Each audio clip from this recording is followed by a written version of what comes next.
en vivo. Ya, ok, bueno. Sí, muy buenas tardes a todos los invitados y los que se conectan en este programa todos los sábados. Bienvenido al programa de conversatorio sobre mediación, aprendizajes y vivencias. El invitado de hoy, desde México, el doctor Alberto Villegas. Doctor, bienvenido a su programa Venezuela, Mediación Venezuela. Ok, muchas gracias. Agradezco mucho la invitación por usted formulada, doctora. Me es un gusto estar con ustedes aquí platicando el día de hoy, en fin de semana, haciendo un espacio de estas labores que a veces son de descanso o dedicarse a cuestiones de la casa. Pues me dio mucho gusto la invitación y felicitarla a usted por este movimiento que trae usted en Venezuela por la cultura y por la cultura de la paz y el movimiento de la mediación, que es una alternativa muy buena para poder solucionar conflictos, y yo siento que su labor junto con otros compañeros latinoamericanos e iberoamericanos estamos haciendo una unión entre los que componemos la América Latina, el sueño de Bolívar, pero desde el punto de vista de la paz. Así es, el sueño de Bolívar. Así es. Bienvenido y saludos al pastor Malaquías Navas, quien es uno de los administradores de este proyecto educativo y realiza los diseños de las revistas digital, y estamos en esa cultura y sobre todo con un equipo y de profesionales amigos como usted y esa profesión, esa experiencia que tiene, aparte de la mediación.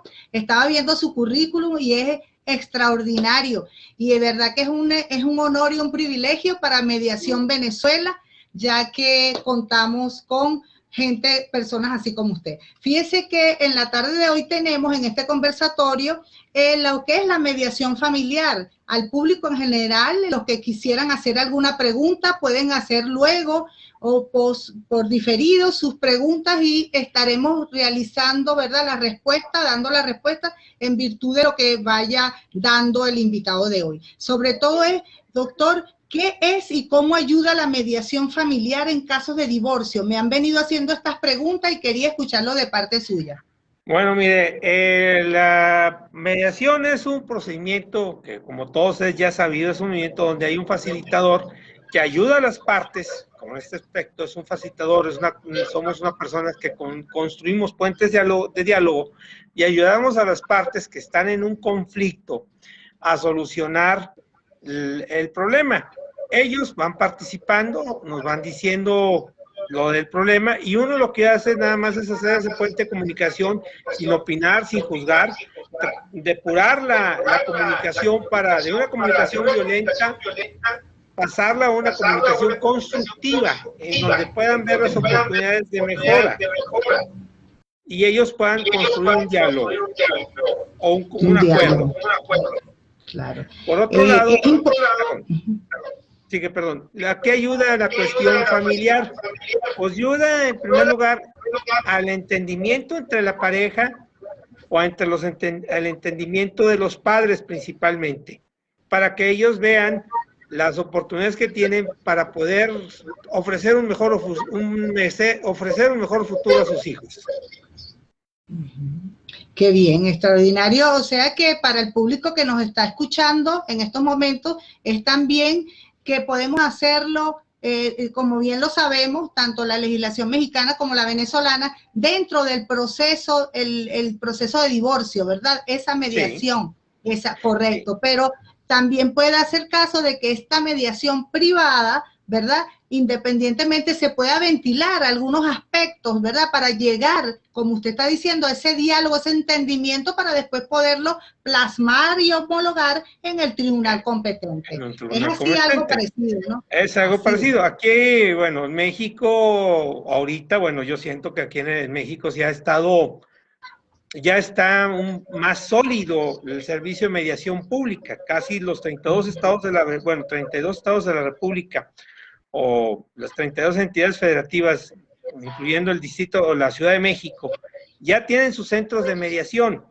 Y en este aspecto, la mayoría de los que iniciamos son asuntos de familia, ya sea que se pueda acudir ante un facilitador público o un facilitador privado, en donde a través del desarrollo del procedimiento de mediación, que sabemos que inicia con la narrativa, y después continuamos con el resumen de intereses, la generación y evaluación de opciones. Ahí en esa generación y evaluación de opciones, ya se fue conforme intereses y necesidades, qué van a generar ellos para poder solucionar el conflicto. Y ya en la evaluación, ven ellos la forma en que van a instrumentar cada compromiso para poder llegar al acuerdo. Los acuerdos en materia familiar no son para, digamos, lo que en mi aspecto y otros compañeros sabemos, son para concientizar a las personas que no es irse directamente a un juicio. Sabemos que la autoridad judicial es la que prácticamente, en materia familiar, le da sanción, es la que deshace el vínculo matrimonial y queda un papel plasmado los compromisos, principalmente aquellos que van a la cuestión de los hijos. Yo siento que el convenio de divorcio o el convenio de divorcio, vamos a decir, tiene dos aspectos personales. Uno, el principal para mí es que blinda la cuestión de la familia, hace el blindaje en este aspecto de que estamos hablando. Hablamos ahí de la convivencia, vamos a decir el tiempo que van a pasar con los padres, con quién van a estar los padres, que a eso se le llama en términos judiciales la custodia, el apoyo económico que vienen siendo los alimentos. En dado caso, en las legislaciones aquí en nuestro país piden una garantía, que puede ser una garantía real o una garantía personal en este aspecto, el fiador alimentista, que en caso que no cumpla, bueno, se le requiere, el deudor alimentista no cumple, se requiere al fiador. Por otro lado, ya lo que es para ellos, siento yo a la pareja, es en cuanto a los bienes personales. Ya vemos si están casados por sociedad conyugal o separación de bienes, en lugar que van a estar separados. Pero el convenio, más que a veces sea una salida y que pueda ser una descarga emocional por los problemas que estén pasando dentro de un matrimonio, eso solamente es la cuestión que le atañe a lo de pareja. Ellos dicen, bueno, se acabó el amor, ya no hay necesidad de estar juntos, sí. Y queda el interrogante formularles, ¿y los hijos se quedan? Y aquí muchas veces cuando pasan un procedimiento de divorcio muy delicado, es muy cansado, es muy tortuoso, es muy desgastante para parejas. Muchas veces cuesta mucho cerrar los círculos. Me he tocado verlos en ocasiones donde no han podido cerrar bien un círculo, vamos a decir, algo de la pareja, algo que quedan resentidos en el corazón, en sus sentimientos, pues se hace una cuestión de confusión que a veces atraviesan a los hijos en el sentido, no me das dinero, no te los dejo ver. Encontramos la cuestión de la alineación parental en este sentido. O sea que a veces se inclinan hacia un lado, hacia el otro los hijos, los padres, y eso va perjudicando. El problema es que lo que debemos entrar nosotros en mediación, si se puede rescatar la relación de pareja, bien, que a cabo va encaminada a la familia. Pero ¿qué sucede cuando no se puede? Entonces tenemos que trabajar la situación de los padres, porque hay que separar la posición de esposos para sentarlo en intereses y hacia los hijos. Así es, exactamente lo que usted está. En ese sentido, es muy importante, ¿verdad?, deslindar lo que es la posición de esposo, que ya con la ruptura del vínculo matrimonial ya queda allí, cesa, pues. Pero la parte de esa relación padre e hijo nunca va a cesar, siempre va a continuar. Y es ahí donde la mediación privada, familiar, es muy importante. Fíjese usted que allá yo estuve por investigaciones leyendo que, sobre todo en México, ya veo que en materia laboral y lo que usted está narrando, quiere decir que hay centros de mediación que están adscritos al Poder Judicial. Sí, o sea, que puede ser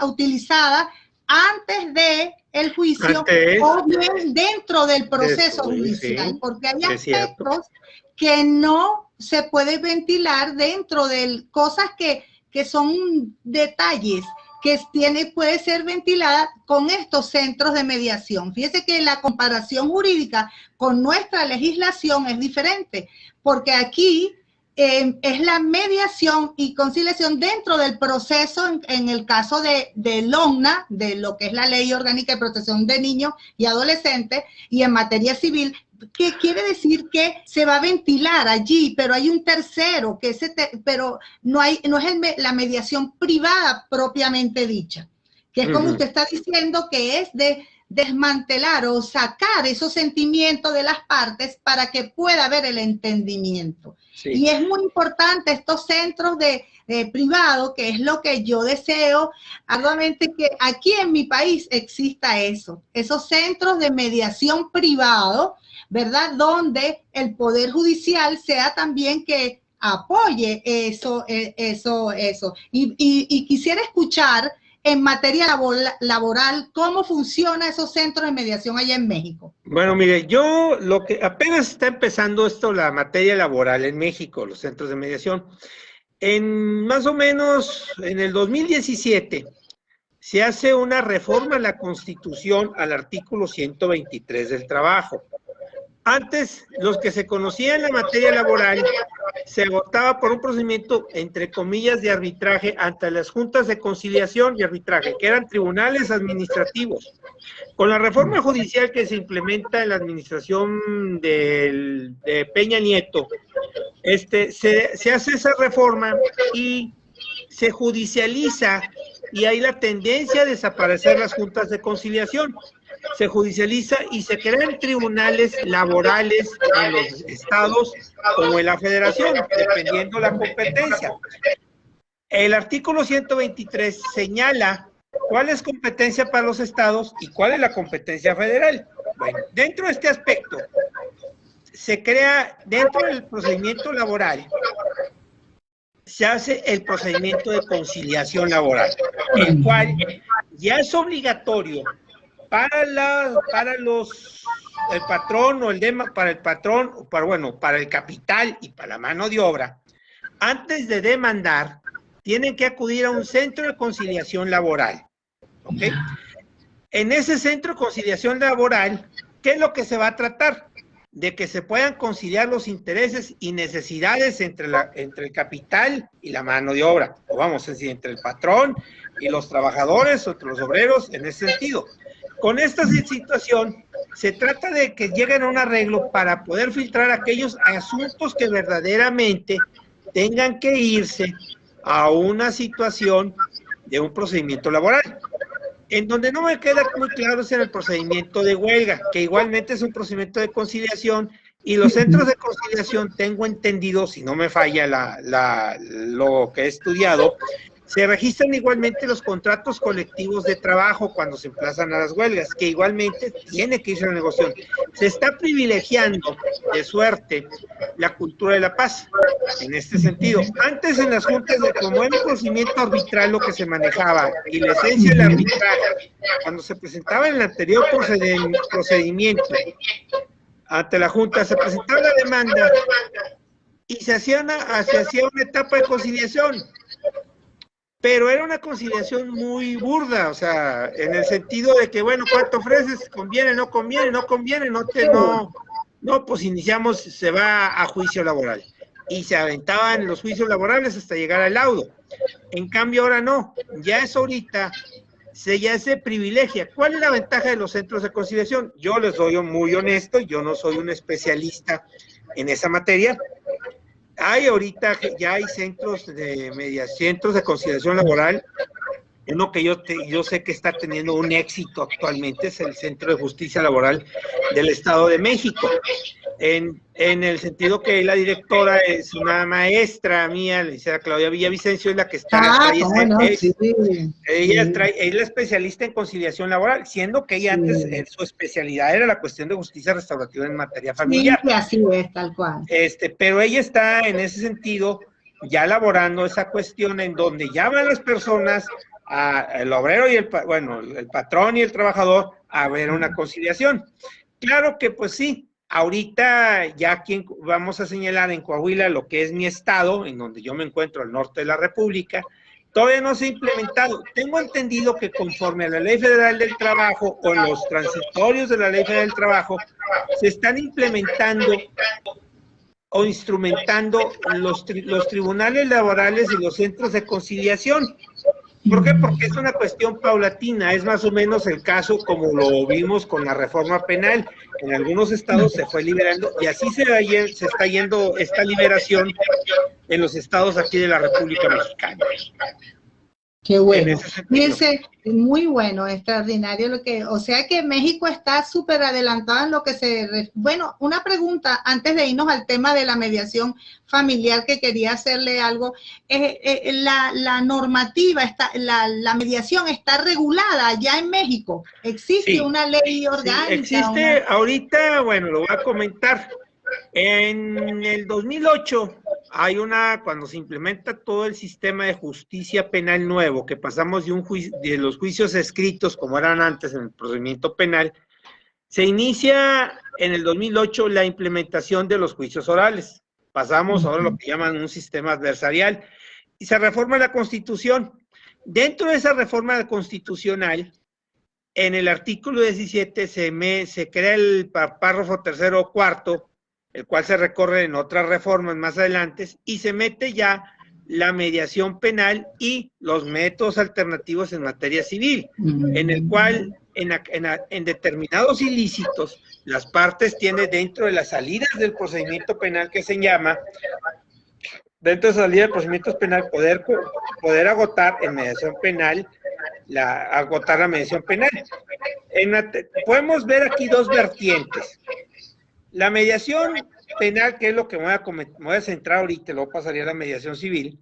La mediación penal se da en el Código Nacional de Procedimientos Penales, en lo que nos llama las salidas al procedimiento. Se crea una ley especial de mecanismos alternativos de solución de controversias en materia penal, que es una ley nacional, el cual se aplica tanto a los estados de la República, que tienen sus centros penales. Por decir, las fiscalías de los estados tienen su centro de mediación, igualmente los poderes judiciales, en este sentido.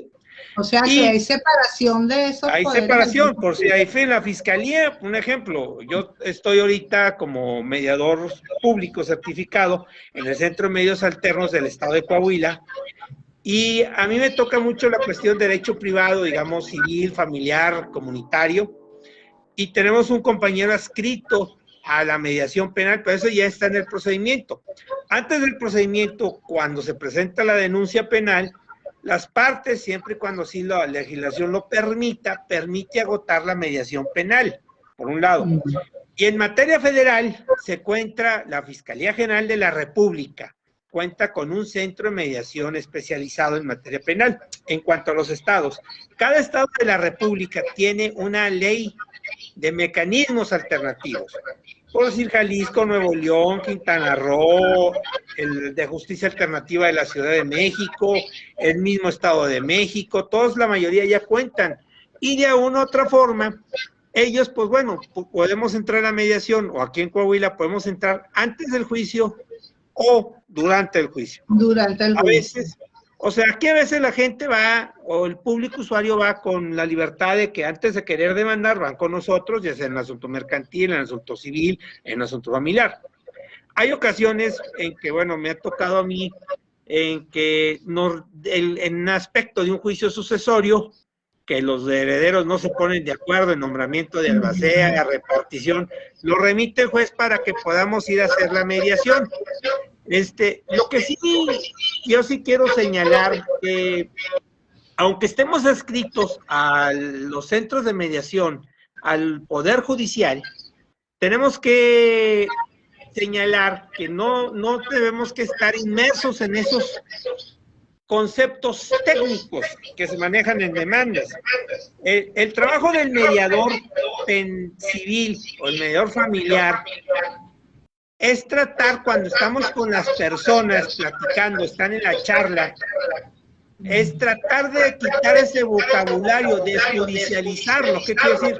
Decir el término de demanda, decir el término de custodia, todos esos términos que implican conflicto, que implican enfrentamiento, hay que quitarlos. Una cosa...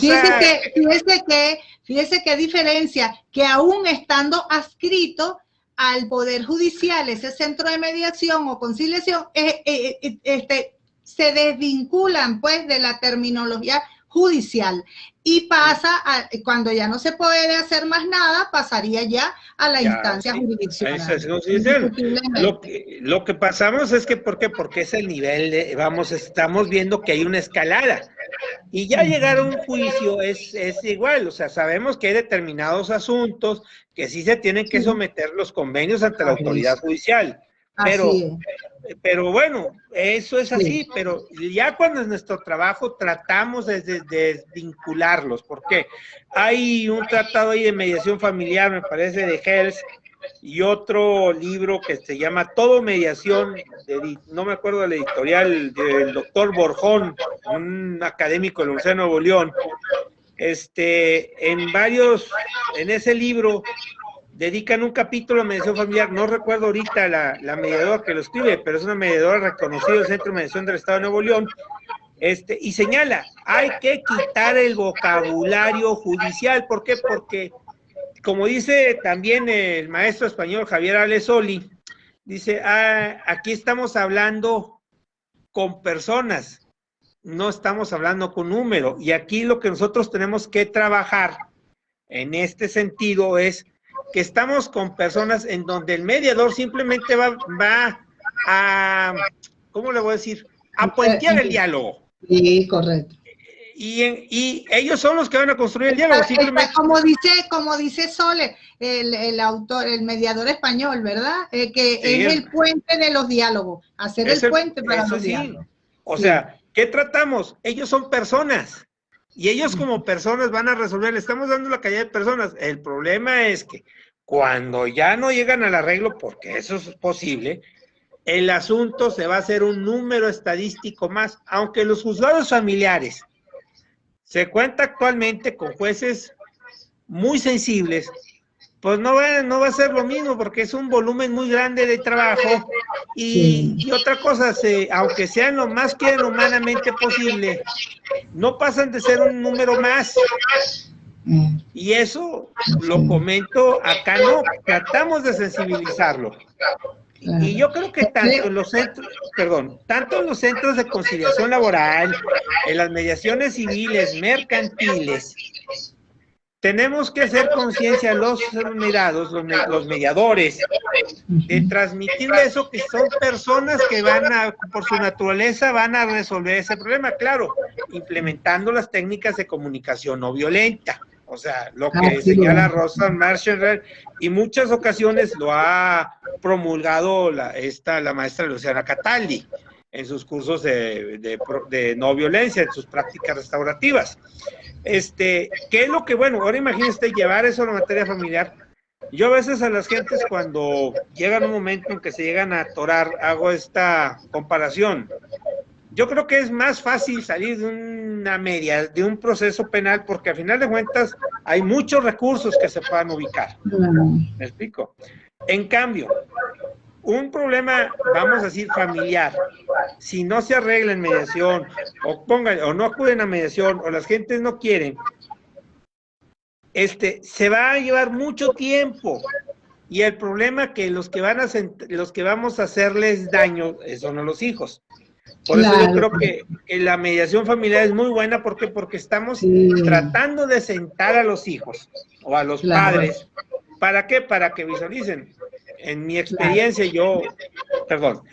sobre todo desmenuzar el conflicto, que eso es parte del proceso de mediación. Fíjese que una pregunta, porque nos corre el tiempo, ¿verdad? Entre los puntos fuera del divorcio, ¿verdad?, que puede plantearse en una mediación familiar, podría ser las disputas entre los padres e hijos, que por ejemplo, el desacuerdo entre hermanos para el cuidado de los familiares mayores. Adulto mayor, el tema económico, ¿verdad? También. Que eso no se lleva a tribunales. Entonces, el tema de la empresa familiar, cuando hay posiciones allí encontradas, el tema de adopción, bueno, aunque es materia civil en nuestra legislación, ¿verdad?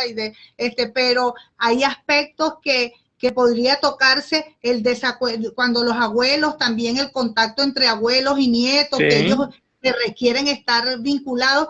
Por lo menos aquí en nuestra legislación en Venezuela, en LOGNA, la Ley Orgánica de Protección de Niños y Adolescentes, la figura de los abuelos, ¿verdad? Paterno, materno, en un supuesto caso tiene una representación importantísima, porque ellos asumen una posición, una responsabilidad. Y entonces yo digo que así como tienen, por lo menos en la ley nuestra, esa responsabilidad, también tienen el derecho de ver y estar en contacto con esos nietos. Entonces, eso es un problema familiar, que aquí sí. En tribunales poco se debe de ventilar esas situaciones, pero en cambio en los centros de mediación, como es familiar, ¿verdad? Quisiera que me hablara sobre ese aspecto que le estoy mencionando. En ese aspecto, a mí me centro mucho en hablar de familia. También hemos tenido cuidados de adulto mayor, en donde muchas veces hay el hermano que se hace cargo del papá o de la mamá, y los otros de alguna u otra forma se desvinculan. ¿Qué es lo que tratamos de ahí? Se les manda la invitación y muchas veces algunos compañeros lo intentan de manejar como un círculo de paz o un círculo restaurativo, claro, con la habilidad que ellos tienen, para poder concientizar. Ahí muchas veces lo triste es que, bueno, le cargan la mano a uno nada más, o sea, y ese es el que está pidiendo ayuda. Y de alguna otra forma se trata de concientizar. En este sentido, muchas ocasiones la técnica que algunos compañeros manejan, y yo me incluyo, es decirles, bueno, ustedes no piensan que ese comportamiento que ustedes tienen lo estarán viendo sus hijos. ¿Cómo se sentirían ustedes si sus hijos el día de mañana los ven comportándose ahorita como es con el papá? O la situación es de que en ese momento sí empieza a caerles un 20, o sea, porque los estás trasladando, o a veces en el sentido que ya no son los dos señores ya de edad avanzada, es la mamá, y uno intenta de sondear cómo fue toda la dinámica familiar. Si corremos con la suerte de que el señor de alguna otra forma no fue un padre desvinculado o una madre desvinculada, y el padre fue una persona que tuvo cierto liderazgo en los hijos, un hombre muy querido, les dice uno la pregunta, bueno, ¿ustedes cómo se sentirían si su papá estuviera sentado en esta silla ahorita? ¿Cómo se sentiría él? Porque ustedes no se ponen de acuerdo en ese sentido. Y muchas ocasiones van saliendo fibras, se mueven las fibras y empieza a haber una actitud de cambio. Créame que en eso, muchas ocasiones aquí en la legislación familiar, o en la legislación civil o en la legislación familiar, cabe la posibilidad de que puedan demandar los alimentos, los señores o el hijo, pero es un procedimiento que hay que nombrar tutor y se va a llevar mucho tiempo. Acá no se trata de ir trabajando. Muchas ocasiones también hay la situación en que pues los hijos quieren de alguna cosa apropiarse de la casa, pero bueno, hay que hacer ese trabajo de retroalimentación para que se concienticen, para que se puedan empatizar.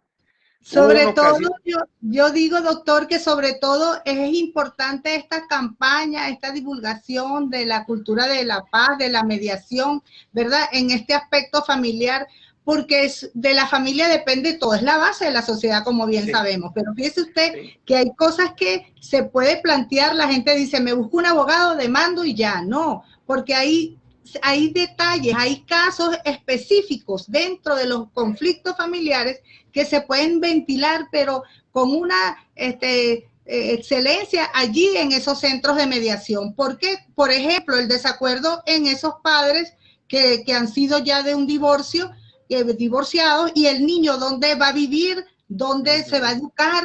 Entonces muchas veces las sentencias, sin ánimos de nada, pero como siempre va adelante el interés superior del niño, ¿verdad? Claro está, pero muchas veces esa sentencia va a afectar. Muchas veces yo como litigante he visto casos, no he tenido casos, sino que he visto casos donde el niño se queda con la madre, pero las fines de semana con el papá se monta en un avión y Y entonces el cansancio, la debilidad mental, el aspecto psicológico del niño, y en realidad no se enfoca el interés superior del niño allí, sí, porque usted lo acaba de decir, termina el conflicto y el divorcio, pero queda otra relación. Una relación. Otra cuestión que trabajar, miren, yo muchas veces trato de que se concienticen. A mí en mi parte preparación profesional, a través de estos años de ejercicio, me tocó estar trabajando en los tribunales de menores.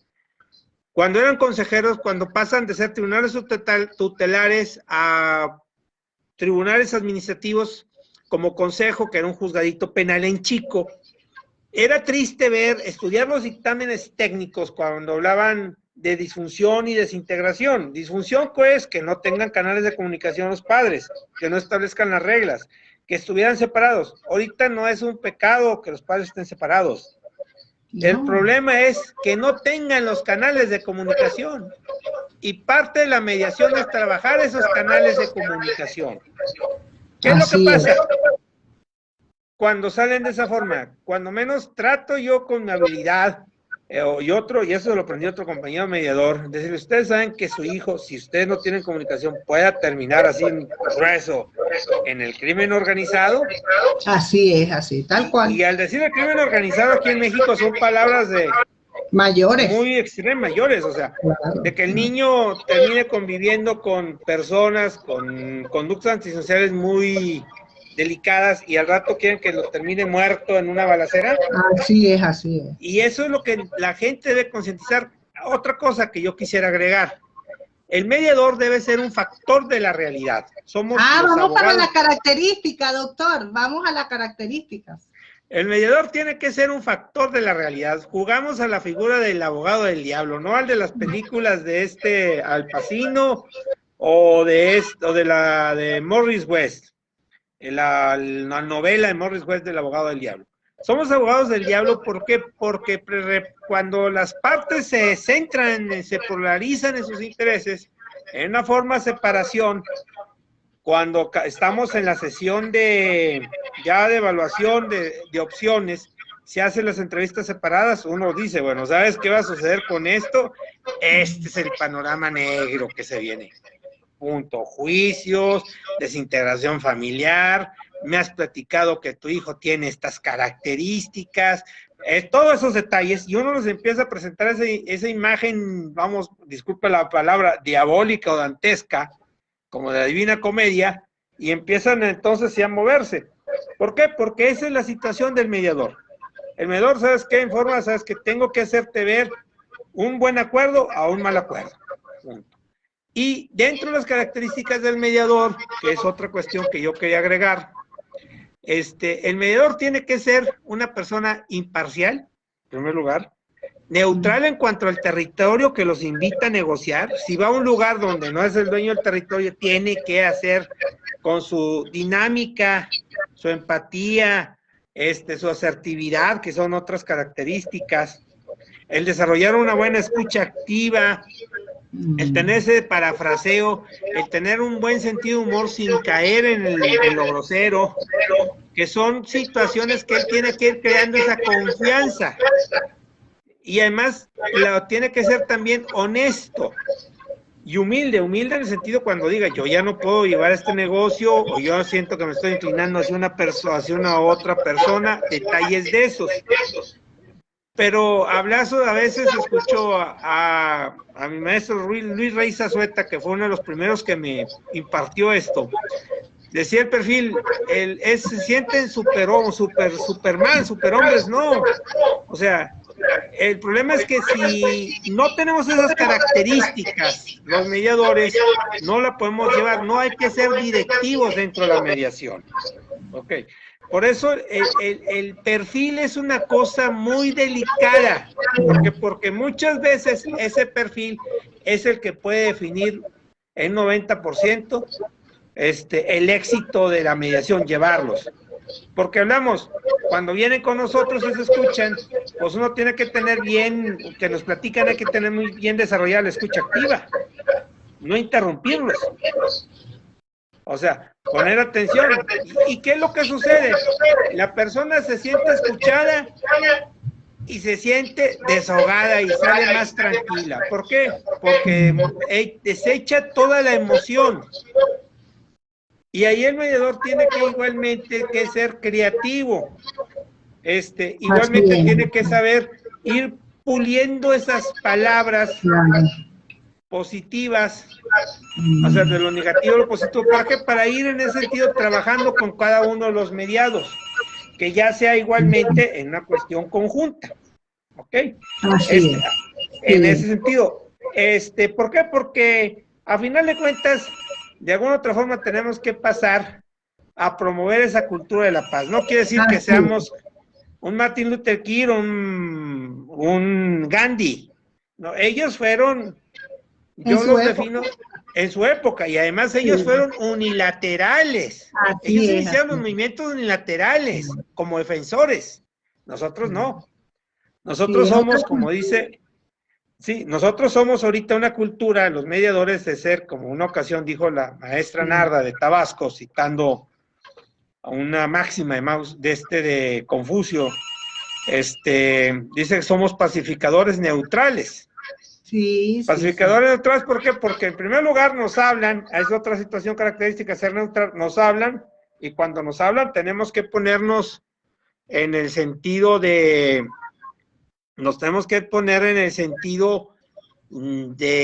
aquí estamos para ayudarlos a escuchar. Sí, en la posición de cada quien, como decir, en el traje de cada quien, porque de verdad el traje de cada quien. De cada quien. Entonces de allí uno saber la escucha activa, desmenuzar ese conflicto, ese parafraseo, tenerlo, esa sabiduría, cómo canalizar el proceso de mediación, que se desahoguen, pero que esa violencia allí, ¿verdad? Que haya esa comunicación efectiva para no dar, ¿verdad?, lugar también a que ellos manifiesten esa agresividad, ¿verdad? Ese es un trabajo neutral, imparcial, y que verdaderamente es de diplomacia, porque ahí se va a manifestar al 100% la inteligencia, ¿verdad? Y la preparación de ese profesional en mediación. Sí, que es muy cierto. Eso va a correr solito, como el agua cuando va corriendo así solito, cuando canaliza y se termina solo.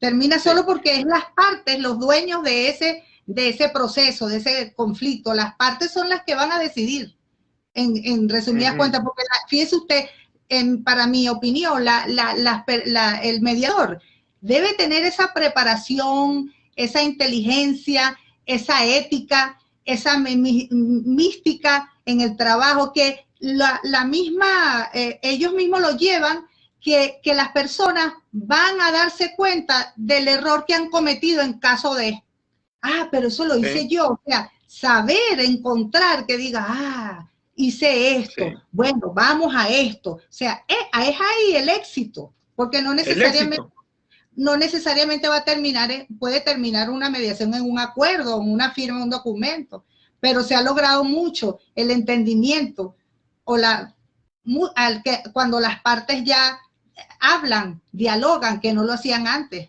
Entonces, bueno, ese es un proceso tan bello que sinceramente yo prefiero desvincularme del litigio y montarme todo el tiempo en una mediación. Es muy cierto. Hay otra cosa que sí debemos señalar. La cuestión de la violencia intrafamiliar, tenemos que tener mucho cuidado. Hay criterios en la legislación aquí estatal, de la Ley de Protección de Derechos de los Niños y de la Familia del Estado de Coahuila, como hay otros criterios a nivel nacional. Comenta la ley que, y yo creo que igualmente las comisiones internacionales, que la cuestión de violencia intrafamiliar no tiene que irse a mediación. ¿Por qué? Hablo desde mi testimonio y mi experiencia. En ese sentido, ¿por qué? Porque muchas veces el que es generador de violencia, por las mismas antecedentes y características que trae arrastrando anteriores de familia, tiene la situación, en primer lugar, de llegar muy mansito, y cuando llega a la sala de mediación empieza a ver dónde se va a sentar, empieza a caminar por la sala, y él ya se busca en un lugar. ¿En el sentido de qué? Para poderse adueñar del terreno. Segundo, empiezan a empezar a ceder en cuestiones con tal de poder llevar otra vez a la pareja para no separarse, porque sabemos que muchas veces ya se van creando ciertas apeos, ciertas dependencias. Y eso, pues una ocasión, imagínense, me tocó una separación, pues hasta donde pude, o sea, llevarla, y resulta que la persona era generadora. Llegó un momento en cuando tocamos los alimentos, me empieza a decir los alimentos que es casa, vestido, alimentación, vamos a decir, el sustento económico. Empezó a poner, me empezó a poner una lista de mandado de cuánto costaba. ¿Por qué? Porque de alguna otra forma, él no quería separarse, por lo mismo, la misma dinámica. Ya después investigando, sondeando más, cuando me senté con la señora aparte, dije, no, pues aquí está, se me había pasado el sentido. Claro, dicen que la violencia no, los asuntos de violentos no, pero hay una situación que se está implementando, y claro, es la maestra Claudia Villavicencio, pues pionera esto a nivel nacional, implementó ella los círculos restaurativos de sentencia en materia familiar. Lo que se ve, lo que ella conoció en la cuestión que ella aplicó, yo estoy especulando que yo por lo que he leído, ella lo inicia, ella fue antes de ser mediadora familiar, ella era facilitadora en materia de adolescentes, así es como tengo.